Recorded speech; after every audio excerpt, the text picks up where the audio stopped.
Heute sprechen wir darüber, was so ein Leben in Polen kostet. Das und vieles mehr gleich nach dem Intro.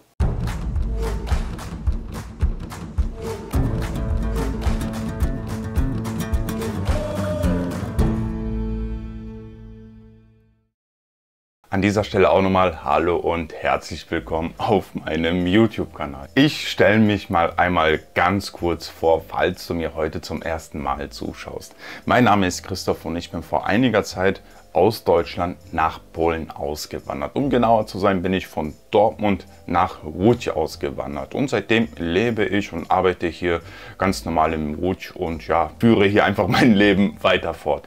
Ziel mit dem Kanal ist es, den Menschen das wunderschöne Land Polen näher zu bringen. Und falls du dich dafür interessierst oder du einfach vielleicht auch nur ein bisschen Unterhaltung suchst, würde es mich wirklich sehr freuen, wenn du den Kanal abonnierst und auch sofort die Glocke aktivierst. Dann wirst du auch immer benachrichtigt, wenn ich ein neues Video hochlade. Schon mal vielen lieben Dank dafür. Heute sprechen wir mal über die Lebenshaltungskosten bzw. ja, was so ein Leben in Polen kostet. Und ehrlich gesagt gibt es auf diese Fragen, was so ein Leben in Polen kostet, eigentlich keine pauschale Antwort, denn das hängt von sehr vielen Faktoren ab. Zum Beispiel auch schon, wo man leben möchte, was für einen Lebensstil man hat und ja auch schon, wie man sich ernährt. Also wie gesagt, das hängt von ganz vielen Faktoren ab, was so ein Leben hier in Polen kostet. Aber ich versuche euch vielleicht trotzdem auch mal anhand von mir selber ein paar Beispiele zu nennen, auch Sachen, die ich im Internet gefunden habe,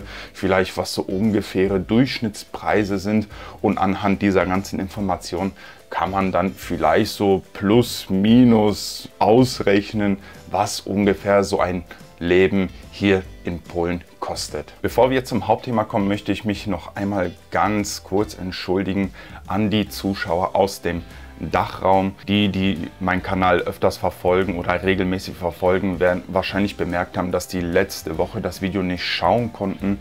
Es wurde aus urheberrechtlichen Gründen in Deutschland bzw. im Dachraum nicht ausgestrahlt. Grund dafür ist, ich habe eine Reaction auf ein Video vom Galileo Magazin gemacht, welche über Warschau was erzählen. Und genau, und das Galileo Magazin erlaubt es einfach nicht, dass andere Kanäle etwas von sich ausstrahlen. Ich habe auch persönlich das Galileo Magazin angeschrieben und darum gebeten, um die Erlaubnis, das Video auszustrahlen. Ich habe denen auch angeboten, falls ich eine Monetarisierung mache und irgendwelche Einnahmen da reinkommen, dass die alle Einnahmen haben können, dass es mir wirklich nicht darum geht. Die haben es mir aber nicht erlaubt, und an dieser Stelle möchte ich mich wirklich nochmal an die Zuschauer aus dem Dachraum entschuldigen. Hier vielleicht nochmal so ein kleiner Tipp: Wenn ihr ein VPN habt oder zum Beispiel einen Browser benutzt, der, sage ich jetzt mal, euren Standort versteckt, hättet ihr die Möglichkeit, euch das anzuschauen. Kommen wir jetzt aber auch schon langsam zum Hauptthema und sprechen über die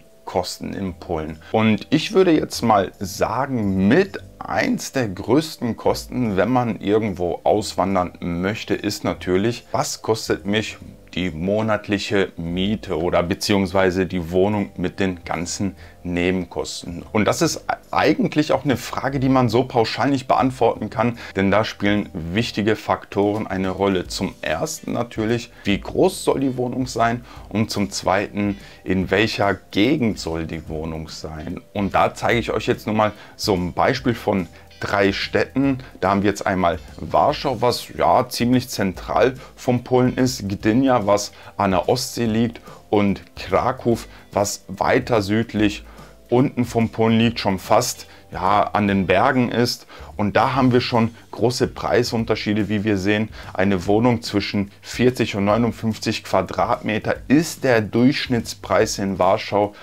bei ca. 3.800 Zloty. Wenn wir sehen, an der Ostsee haben wir da jetzt schon über 1.000 Zloty weniger, und in Kraków sind wir da immer noch so bei ca. 3.000 Zloty. Ich werde euch auch im Video immer die Europreise unten einblenden, da muss ich das nicht immer mitten im Video erwähnen. Das waren selbstverständlich jetzt nur Beispielpreise.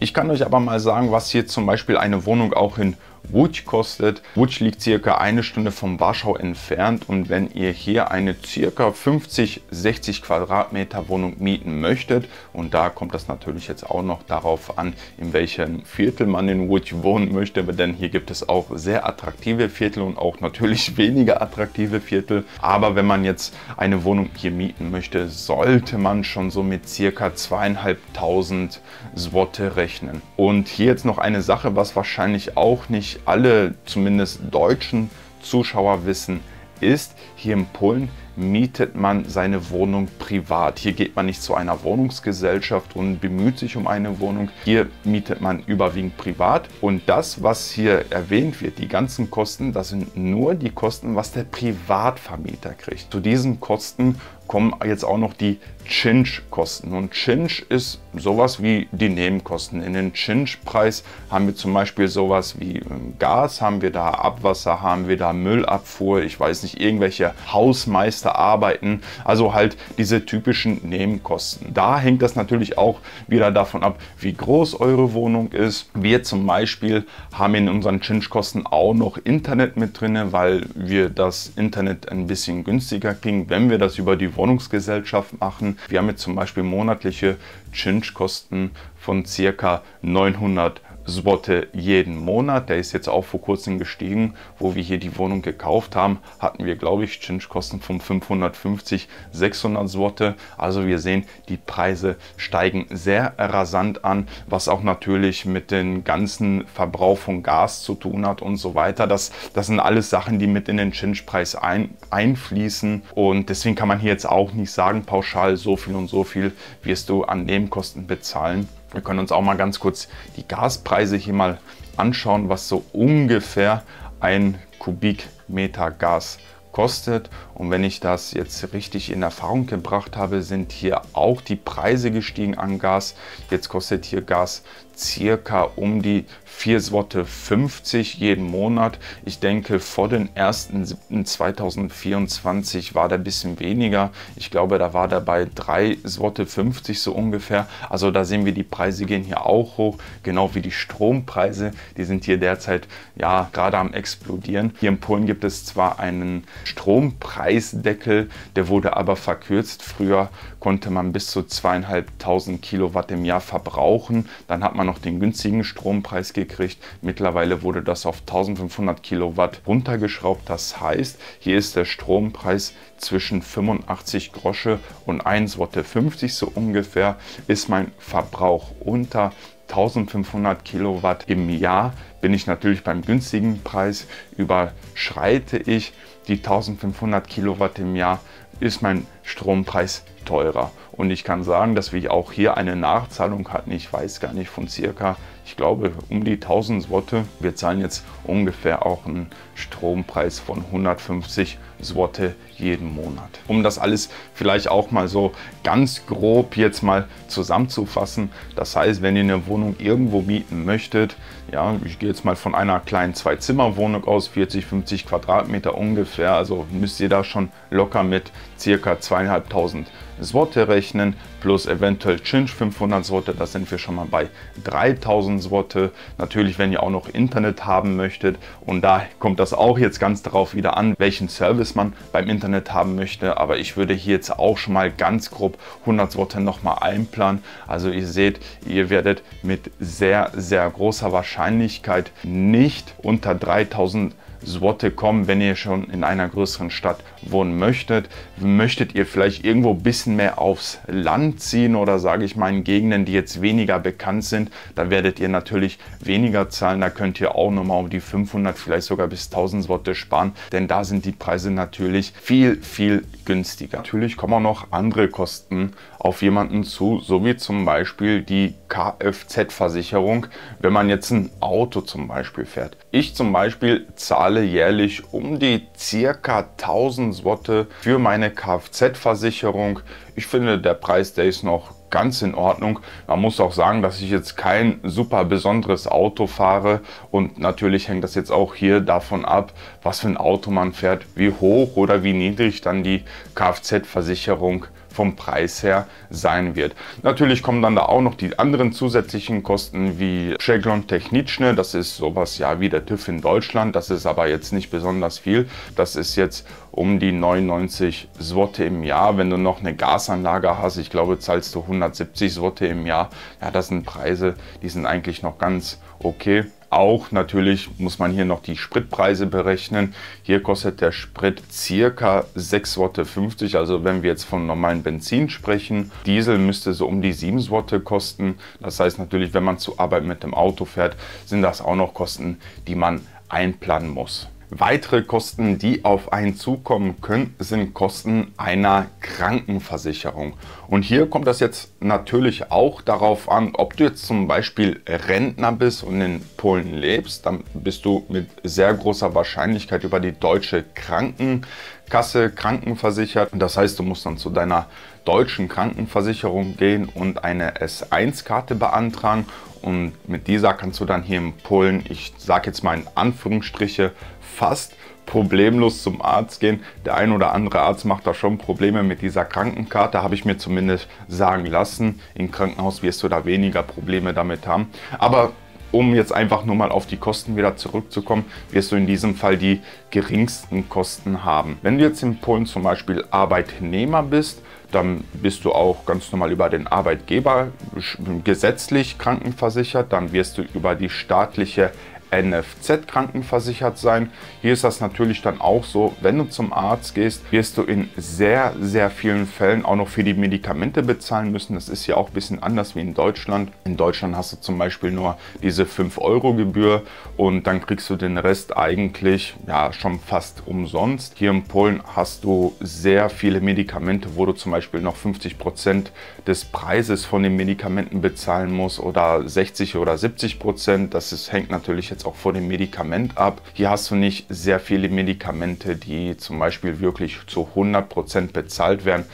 Zumindest habe ich noch nie Medikamente gekriegt, die ich ja zu 100% bezahlt gekriegt habe. Selbstverständlich hast du hier auch die Möglichkeit, sich privat kranken zu versichern. Und hier sind natürlich die Pakete für eine private Krankenversicherung ganz groß. Also da hast du wirklich eine ganz, ganz große Auswahl. Die fangen, sage ich jetzt mal, bei circa 100 Zloty an und die können natürlich bis 800, 900 Zloty hochgehen. Und je nachdem, wie groß dein Paket sein soll, ist natürlich auch der Preis entweder größer oder niedriger. Ich bin zum Beispiel jetzt über meinen Arbeitgeber privat krankenversichert. Das heißt, er zahlt mir zu 100% eine private Krankenversicherung. Da bin ich mit meiner kompletten Familie versichert und da sind Kosten von circa, ich weiß das jetzt nicht so 100%, weil ich das selber ja nicht zahle, aber ich meine, mein Arbeitgeber zahlt circa um die 300 Zloty für diese Krankenversicherung. Das sind natürlich Kosten, die ich persönlich jetzt spare. Selbstverständlich muss man hier eventuell zusätzliche Kosten auch noch berechnen, wenn man jetzt zum Zahnarzt geht, denn ja, man muss schon sagen, der Zahnarzt in Polen ist schon sehr teuer. Und wenn du jetzt eine private Krankenversicherung drin hast, wo auch noch der Zahnarzt mit drin ist, beziehungsweise wo die Zahnarztbehandlung mit drin ist, dann kannst du dir ganz, ganz sicher sein, das wird eine ganz, ganz teure Versicherung sein. Also ich kann euch hier auch nur mal so ein Beispiel von mir nennen. Wenn ich zum Zahnarzt gehe und der guckt mir nur mal in den Mund rein und sagt mir dann hinterher, dass alles okay ist, zahle ich nur alleine schon, ich glaube, dafür 150 Zloty.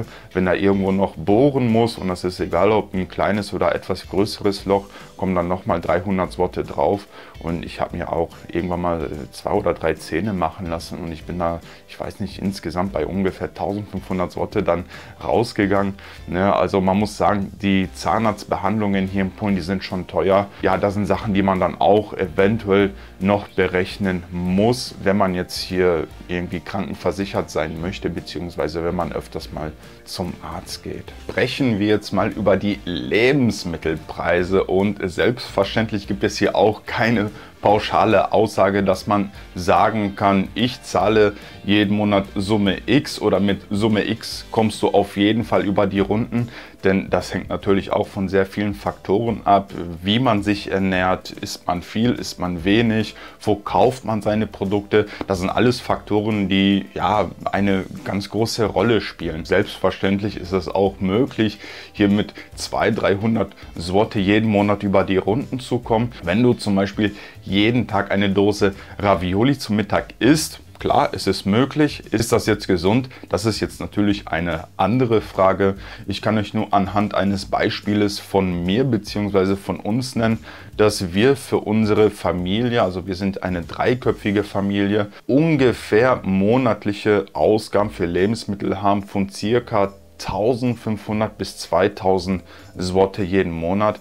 Aber hier muss ich auch zugeben, dass wir nicht sehr stark auf die Preise gucken, denn wir gucken schon sehr auf Qualität. Wir kaufen schon mehr hochwertigere Produkte, zumindest in den meisten Fällen. Wir gucken, wo die Zusammensetzung der Produkte gut ist. Obst und Gemüse kaufen wir überwiegend auf dem Markt vom Bauern, dass wir da eine gesunde und ausgewogene Ernährung haben. Auch noch ein weiterer Punkt, was man auch zugeben muss, dass hier nicht alle Preise günstiger sind im Verhältnis zum Lohn, wenn man das jetzt zum Beispiel mit Deutschland vergleicht. Es ist ja kein Geheimnis, dass man in Deutschland, ich sage jetzt mal ganz grob, doppelt so viel verdient wie in Polen. Nur ist das in der Tat wirklich nicht so, dass in Polen alles um die Hälfte günstiger ist. Und ja, da kann ich euch einfach mal 2-3 Beispiele nennen. Wenn wir jetzt nur mal vom Sprit sprechen, der hier in Polen um die 6,50 Zloty kostet, was umgerechnet, ja, plus minus, sage ich jetzt mal,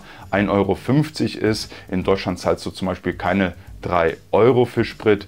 Genau das gleiche ist auch mit den Lebensmitteln. Wenn du hier zum Beispiel Butter kaufst, eine Packung Butter, was hier in Polen 200 Gramm sind, in Deutschland sind das 250 Gramm, kostet hier zum Beispiel eine Packung Butter um die 7 Zloty, was jetzt umgerechnet 1,60 € sind. Ich glaube kaum, dass du in Deutschland für eine Packung Butter 3,20 € zahlst. Genau das gleiche haben wir hier mit den Tomaten. Wenn du hier im Winter zum Beispiel polnische Malinowe Tomaten kaufen willst, also die Sorte Malinowe Tomaten, dann zahlst du hier locker zwischen 25 und 30 Zloty. Ja, dann gehen wir schon so langsam auf die 7 € darauf zu. Ich bezweifle, dass du in Deutschland um die 14 € für 1 Kilo Tomaten zahlst. Deswegen ist das auch ein bisschen schwierig zu sagen, mit welcher Summe man hier klarkommt. Aber ich sage jetzt mal, das ist jetzt nur so meine Einschätzung, ganz grob, mit 1000 Zloty im Monat nur für Lebensmittel sollte man eigentlich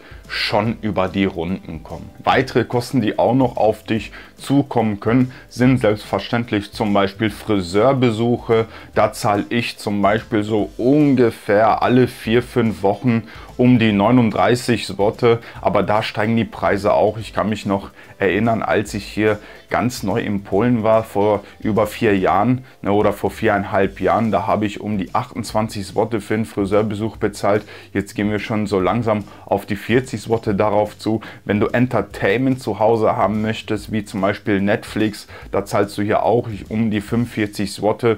Da kommt es aber natürlich jetzt auch darauf an, was für ein Netflix-Paket du hast. Ich habe auch zum Beispiel HBO, was mich 20 Zloty kostet, und Disney Plus, was mich im Jahr, ich weiß jetzt auch nicht ganz genau, um die 300 Zloty kostet. Ja, da sind wir auch nochmal so bei ca. 25 Zloty jeden Monat. Das sind Kosten, die du natürlich mit einplanen solltest, wenn du sowas auch noch haben möchtest. Ich habe auch noch einen Handyvertrag, der mich jeden Monat 65 Zloty kostet. Da habe ich aber auch alles mit Internet und so weiter und so fort. Ich kann umsonst telefonieren und ich weiß nicht, was da noch alles mit bei ist. Aber das sind natürlich auch Kosten, die man einplanen sollte. Zusätzlich auch noch, wenn du mal zum Beispiel rausgehst ins Restaurant, kannst du hier auch noch mit einem Restaurantbesuch pro Person zwischen 50 und 80 Zloty sollte man da eigentlich auch schon mit einplanen. Hier können wir natürlich jetzt auch noch verschiedene Freizeitaktivitäten mit dazu rechnen, die auf einen zukommen können, wie zum Beispiel ein Zoobesuch,